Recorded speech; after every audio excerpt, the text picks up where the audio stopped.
différents que toi, faire des brainstorms créatifs, se mettre d'accord. C'est vrai que c'est un challenge.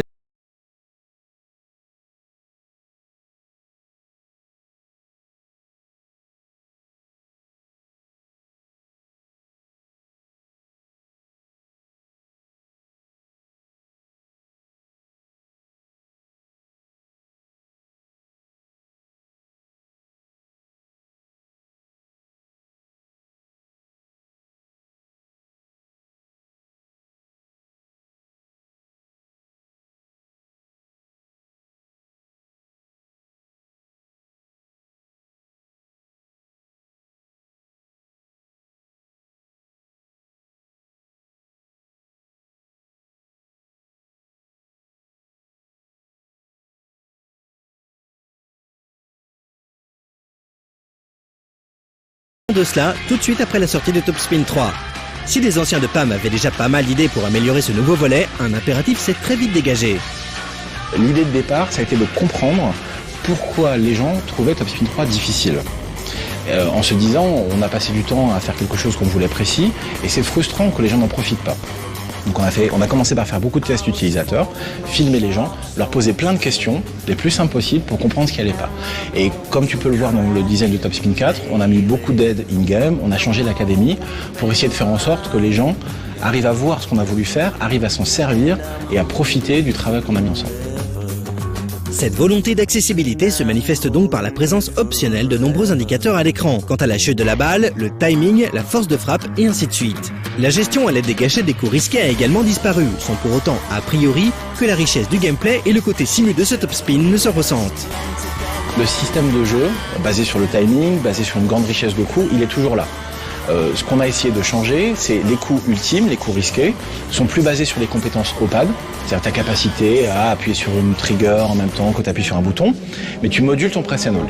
Donc tu appuies un petit peu, tu appuies beaucoup en fonction du contexte. Par contre, ce qui est différent, c'est la sensation que tu as au bout d'une demi-heure, au bout d'une heure, au bout de 2 heures.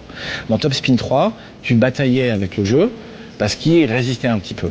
Dans Top Spin 4, tu te poses déjà la question de comment tu vas choisir ton personnage, comment tu vas utiliser tel ou tel coup pour pouvoir gagner. Donc c'est beaucoup plus plaisant. Dans Top Spin 1, c'est quelque chose que les gens avaient beaucoup apprécié. Ils disaient, le jeu est facile, il est accessible, et je réfléchis à comment je vais battre mon adversaire. Qu'est-ce que je vais faire pour leur surprendre? C'est quelque chose qu'on a voulu retrouver dans Top Spin 4. Comme dans la plupart des simulations sportives actuelles, un mode carrière permet de créer son personnage et d'en développer les attributs de manière très personnelle, très lisible aussi, en employant pour cela des mécaniques de jeu issues du RPG. Mais une petite nouveauté a été ajoutée par le biais de la présence de coach. Ce qu'on essaie de faire, c'est de travailler sur le développement du personnage pour que les gens puissent vraiment arriver à leur fin. Puisqu'on a envie que l'aspect tactique soit très fort, qu'on puisse avoir des attributs qui correspondent à ce qu'on a envie de faire dans le jeu. Donc pour ça, il faut laisser un peu de liberté, il faut donner de la simplicité. Donc au lieu d'augmenter un coup droit, qui est un concept un peu abstrait, on va augmenter la capacité d'attaquer du fond de cours. Ensuite, il y a certains coups que certains joueurs aiment utiliser. Il y en a qui aiment bien utiliser le stick au service, il y en a qui aiment les drop shots. Donc on a mis un système en place pour que si ce type de coup-là t'intéresse, on va pouvoir te permettre de le réaliser plus simplement. Et tout ça dans un esprit Top Spin, donc ancré dans la réalité du tennis.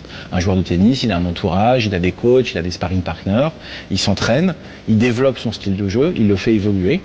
Si on prend Sampras du début de carrière et Sampras à la fin, il a amélioré son jeu de volley par l'intermédiaire de coach, il a maîtrisé de nouveaux coups.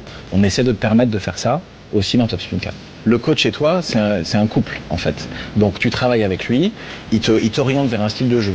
Il va te dire, voilà, moi je suis un coach de défense, donc essaye de me montrer que tu sais couper les balles pour faire des fautes à l'adversaire, montre-moi que tu fais des quick taps de top spin pour le repousser au fond du court.